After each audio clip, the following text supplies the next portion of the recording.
खुलुमबाय स्टुडियोआव आं उदांस्रि मुसाहारि अदालगुरि जिल्ला दुलाराय बर' फरायसा आफादनि बानजायनायाव 12थि रंजालि बैसागु फोरबो खुंफुंदों। 12थि रंजालि बैसागु फोरबोखौ सानसेनि मेहेरगोनां हाबाफारिजों अदालगुरि बिष्णु राभा ख्रिस्टि संघआव खुंफुंदों।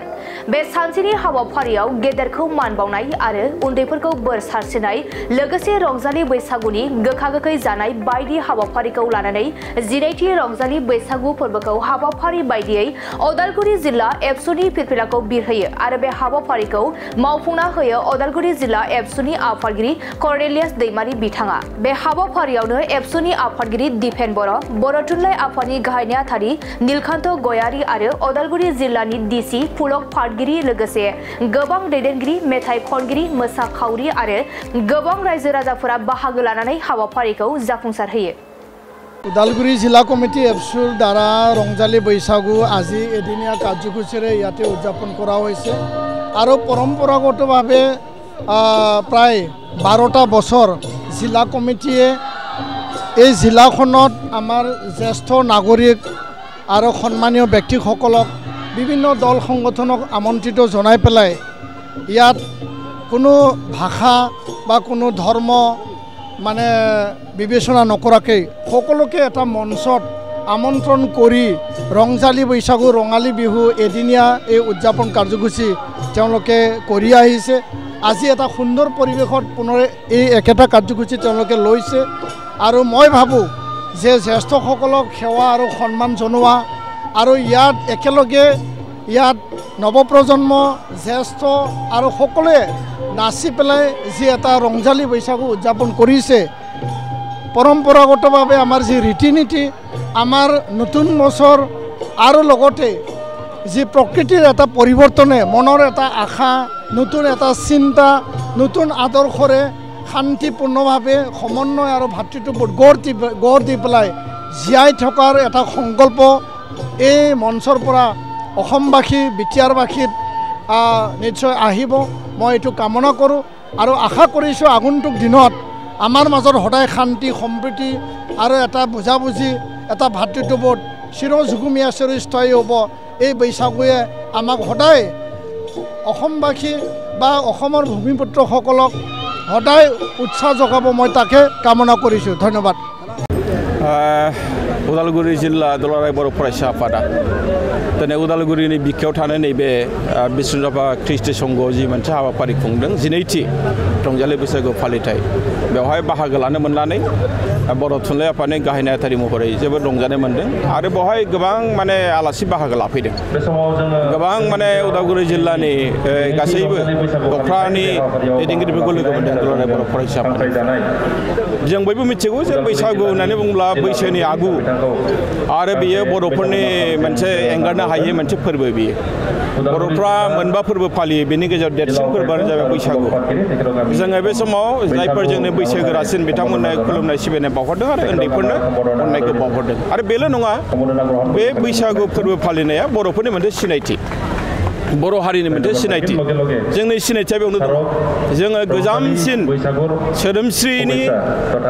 थानाय हारि होनना बुंब्ला बर'फ्राबो मोनसे आसामाव जोंनो थागिबि हारि बेखायनो जोंनि समायना रमायना जि हारिमु जोंनि जि समायना रमायना माखासे फोरबो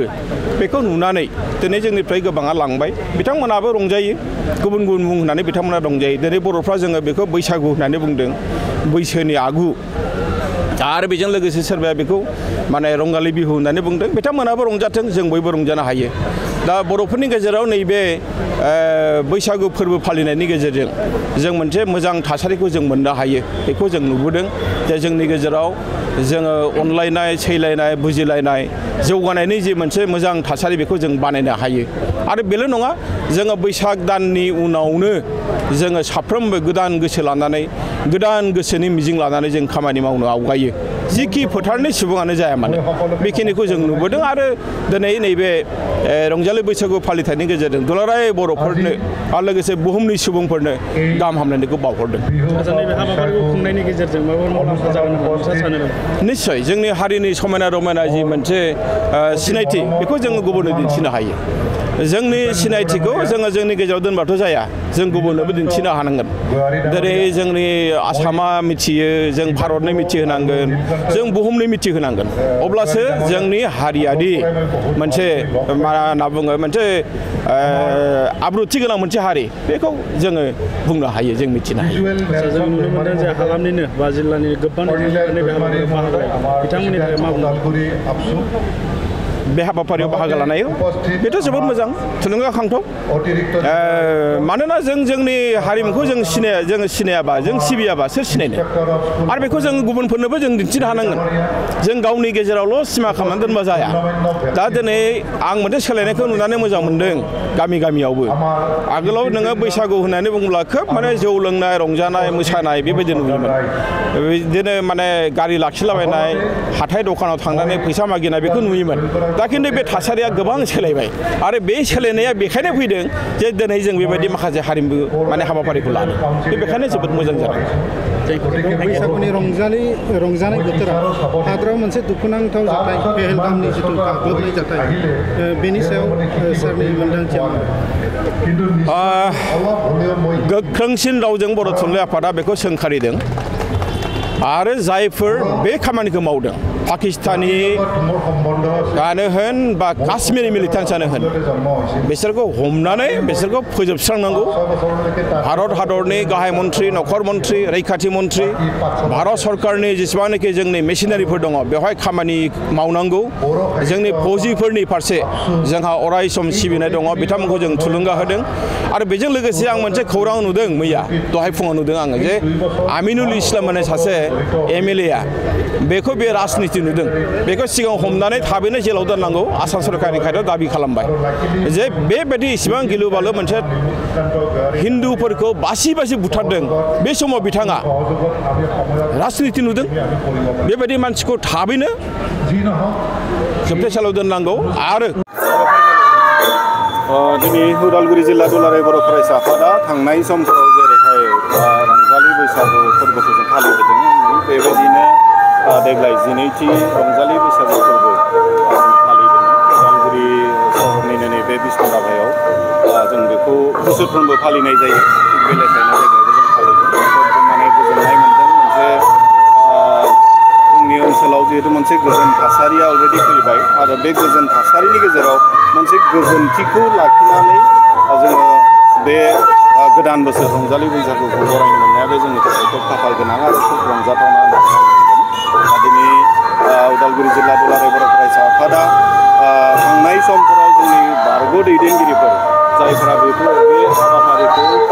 खुंबोजेनदों बिथांमोननि जि थांखि आरो उद्देश्य जे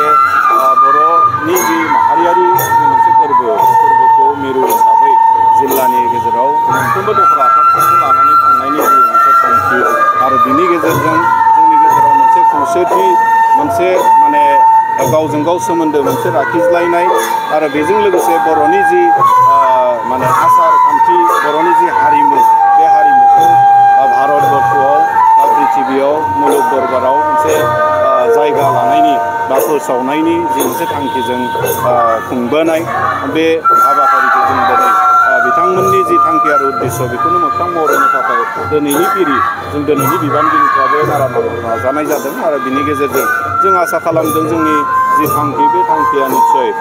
मोनसे समाव जों जायगा मोनगोन आरो जों जिखिनि नुदों दिनैनि तारिखाव जोंनि बर'नि हारिमुवा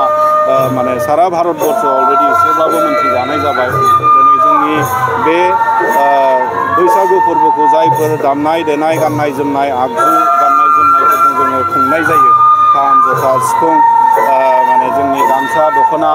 जोंनि जानाय लोंनाय गासैबो जों दिनै GI टेग मोननो हाबाय आरो बिनि गेजेरजों जोंनि जिखिनि आइडेन्टिटि जोंनि जिखिनि कालचार बे कालचारा निस्सय दिनै प्रिजार्भ जाबाय सिकिउर जाबाय होननानै जों बुंनो हायो आरो बेफोरनि गेजेरजों जोंनि बे जोंनि आगुनि दैदेनगिरिफोरनि जि मोनसे सिन्ताधारा आरो बेफोरखौ जागायजेननायनि गेजेरजोंनो दिनै नैबे जोङो आथालाव मोनफैदों होननानै जों सानो आरो बिथांमोन दैदेनगिरि बिथांमोनखौ आं दिनैनि बुब्लियाव साबायखरबो बावगोन बिथांमोननि नाजानायनि गेजेरजों जोंनि हारिमुवा दिनै माने सारा भारतबर्षआव मुलुग दरबाराव मोनसे सिनायथि मोननायनि लामायाव बे जोंनि थाखाय खाफाल गोनां आरो रंजाथावना दा दिनै जोङो बे हाबाफारियावहाय गुबुन गुबुन जाथि हारि हारिसानि दैदेनगिरिफोर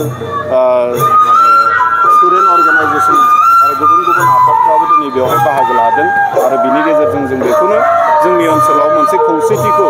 गुबुन गुबुन हारि गेजेराव जोङो बे उदालगुरियाव जोङो संसार जाबाय थादों आरो बेवहाय खुनु हारि हारिसानि गेजेराव खुनु बिभेद बेबायदि गैयाजासे अनलायनानै जों बयबो मिलायलायनानै बिदा फंबायनि मोनसे सोमोन्दो लानानै जों आवगायलांनायनि मोनसे थांखि जोंहा दङ आरो बे लेखायनो जों मोनफ्रोमबो हारिनि दैदेनगिरिफोर बेवहाय बाहागो लाफैदों आरो बिनि गेजेरजों जोङो जोंनि खौसेथिखौ लाखिलांनो जोङो नाजानाय जादों आरो आसा खालामदों जोंनि गेजेराव हदाय बे खौसेथि आरो सान्थिया थागोन आं बेखौनो मिजिंथिदों आरो बे हाबाफारियाव मोसानाय मेथाइ खननाय आरो बेजों लोगोसे जोबथारनायाव जोङो जोंनि जिथु ट्रेडिसनेल जानाय बे जानायनि हाबाफारि जों दोननाय जादों गासैखौ जोङो मावफुंनाय जादों दैदेनगिरिफोरनि थाखाय मा बुङो जिहेतु जों दिनै नुनो मोनदों जिल्लानिनो गोबां दैदेनगिरि मेलेमजिबि बिथांमोना नैबे हाबाफारियाव बाहागो लादों खौसेथिखौ लाखिनो दिनै जों अकल दुलाराय बर' फरायसा आफादाल' नाजादों बे नङा गुबुन गुबुन आफादफोराबो दिनै जोंनि गेजेराव खौसेथि आरो लोगोसे गोजोनखौ लाखिनो थाखाय दानानै लाखिनो थाखाय मोनफ्रोमबो हान्जा दोलो आफादफ्रा खामानि मावबाय थादों आरो बेवहाय जोङो बर'नि मोनफ्रोमबो हारिया बर'नि मोनफ्रोमबो आफादफ्रा बे बिथिङाव खामानि मावबाय थादों आरो बेजों लोगोसे बर'ल' नङा गुबुन गुबुन माने हारिनि आफादफ्राबो बे एखे मोनसे थांखिजोंनो खामानि मावगासिनो दङ आरो बेवहाय जों बेखौनो बुंगोन जे बयनिबो बे नाजानाया हदायबो जाहाथे थायो आरो बेनि गेजेरजों जोंनि गेजेराव दिनै जि मोनसे गोजोन आरो खौसेथिया दङ बे गोजोन आरो खौसेथिया जाहाथे फैबाय थानाय समावबो बाहाल थागोन आरो बेजों जोंनि उदालगुरिया मोनसे जौगानायनि लामाजों जों आवगायलांगोन